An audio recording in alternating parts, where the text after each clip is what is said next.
What's happening, guys? It's Shane here, and today we're going to be going over the different types of degrees. So we're going to be talking about associate's degrees, bachelor's degrees, master's degrees, doctoral degrees, and professional degrees. We're going to be talking about the differences in all of them, how long they take, and everything that is important that has to do with these types of degrees. This is something that confuses a lot of people, and by the end of this video, all the confusion is going to be gone. You're going to know everything you need to know about the distinctions between these different types of degrees. But before we get into it, make sure to gently tap that like button. Let's go for 1,000 likes on this video. And on top of that, if you haven't done it already, hit the subscribe button.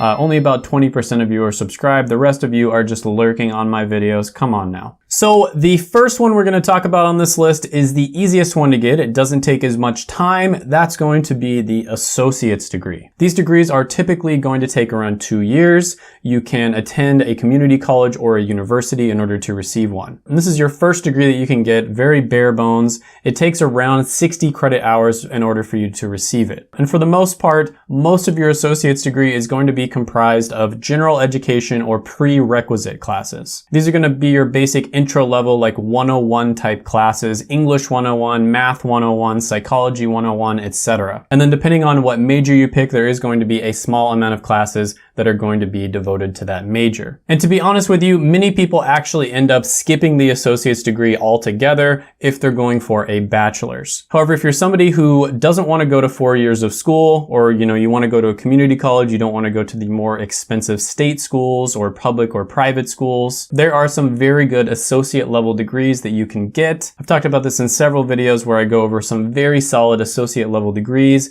that are going to land you jobs, and they only take around 2 years. Now, sometimes associate degrees are going to get thrown in and kind of bunched in with different certifications that can take around 2 to 3 years as well. And there are a lot of really good associate level degrees that take around 2 years or so in the health field as well as technology. Next on the list is going to be a bachelor degree, which is generally going to take around 4 years, and it's going to be around 120 credit hours. Now, in my opinion, there are many bachelor majors where it really shouldn't take 4 years in order to get them done, and they can be done in like 2 to 3 years. And then there's some where it's pretty tough and it's going to be hard to even get it done in 4 years. It might even take you 5. But colleges kind of just make every single major fit into that cookie cutter 4-year mold because, in my opinion, they're kind of stuck in the past and they haven't really caught up with the times. But I've talked about this in other videos, but there are ways for you to reduce the amount of time that it takes to get a bachelor degree. Sometimes you can cut it in half, so you can get a bachelor degree in 2 years instead of 4. Graduating 2 years early not only is going to save you money,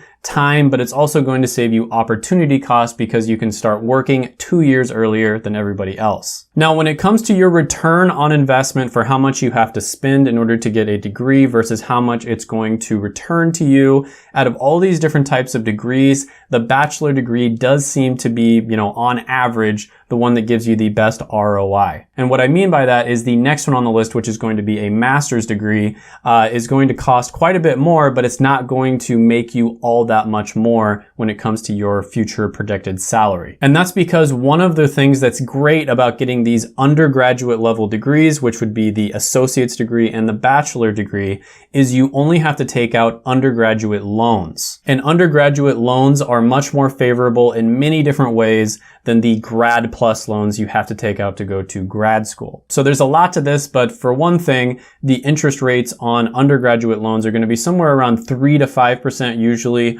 whereas the interest rates on grad plus loans are around 7%. So the next one on the list is going to be a master's degree. This is the one that you would go into after you've already gotten a bachelor's. This is going to be another extra 40 to 60 credit hours, right? So you already took your 120 credit hours to get your bachelor's degree, and then the master's is going to be another 40 to 60. So you could end up taking 180 credit hours total. Now, in my opinion, master level degrees can sometimes be worth it when you look at it from a financial perspective. It really depends though. It's not always going to give you a better ROI than just getting the bachelor degree alone. And a lot of the time it's just going to complicate things. So for instance, there are some master level degrees where you will actually end up being overqualified for entry level positions after you graduate. But generally you can knock a master's master's level degree out in about 2 years or so. So overall, that would be 4 years for your bachelor degree and then another 2 years for your master's. So master's degrees are generally going to take around 6 years. Now, next one on the list is going to be a PhD. This is going to be a doctorate of philosophy. Now, this isn't the same type of doctor that you go to see when you're getting like a medical checkup. This is different. This is more of an academic doctorate.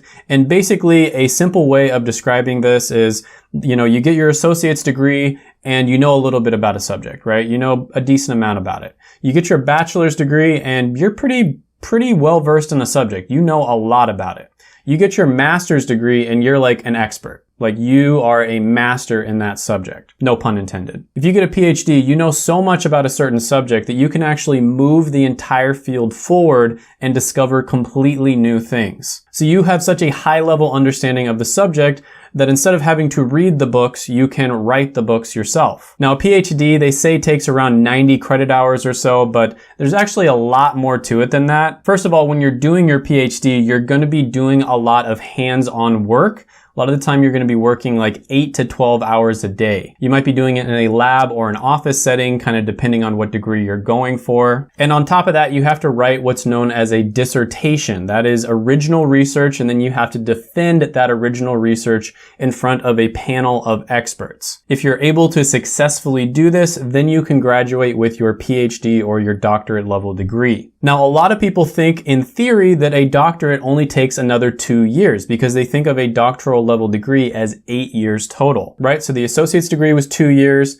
the bachelor degree was 4 years, master's was 6 years, and then the doctorate is another 2 years on top of that, right? So it's 8 years. Not right at all. That is totally wrong. PhDs on average will take around 8 years all on their own. So you might have gotten a bachelor's, a master's, and then you begin a PhD program that takes around 8 years. Sometimes they integrate the master's and the PhD program together, and so that can take a little bit less time. But still, you get my point. Many people do not graduate with their PhD until they're in their early to mid 30s. And many people don't graduate at all because it's extremely rigorous, right? There's a reason that people who get PhDs get so much respect because getting a PhD is incredibly difficult. Now, from a financial standpoint, I've done videos on this. I've broken down the numbers. Generally speaking, getting a PhD from a financial standpoint is not going to be a good idea. There's really only 2 reasons that you should seek out getting a PhD. And that is 1, you truly love the subject, like you're just absolutely in love with it, and you want to know everything you possibly can about that subject. And 2, the only way that you can reach your goals, which would generally be like moving the entire field forward somehow, so, coming up with completely new ideas, new discoveries, is getting that PhD, right? So if you're thinking about getting a PhD for financial reasons because you're going to make more money, I can almost guarantee you it's not going to be worth it.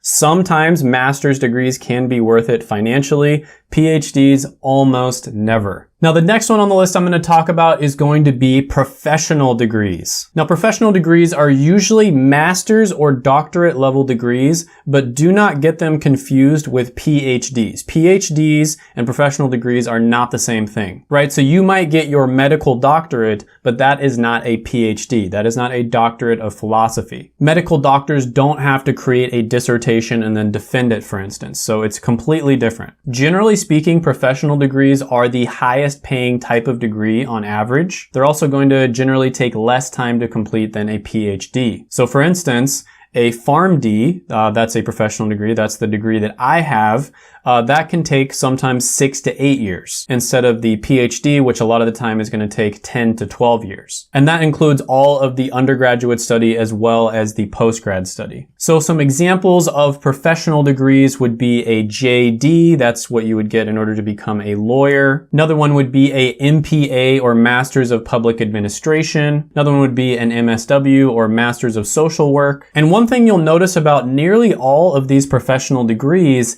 is they directly lead into a specific career, right? So you get this degree and you know exactly what career you're going for. If you get a medical doctorate, you're going to become a medical doctor.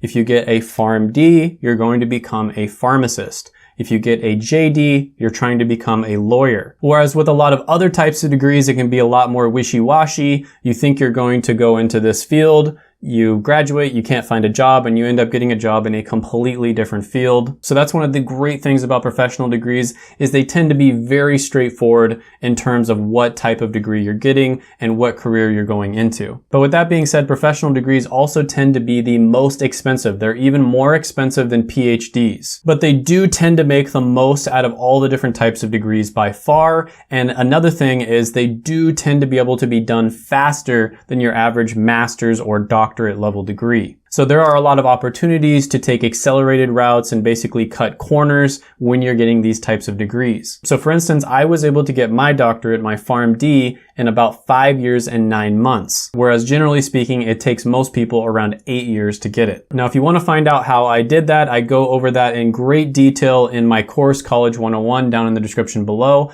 I also talk about it on other parts and other videos on this channel. So check out my other videos right here. I made them just for you. Go ahead, hit that like button, hit the subscribe button, ring the notification bell, and comment down below any thoughts, comments, criticisms, etc. that you have on the video, and I will see you next time.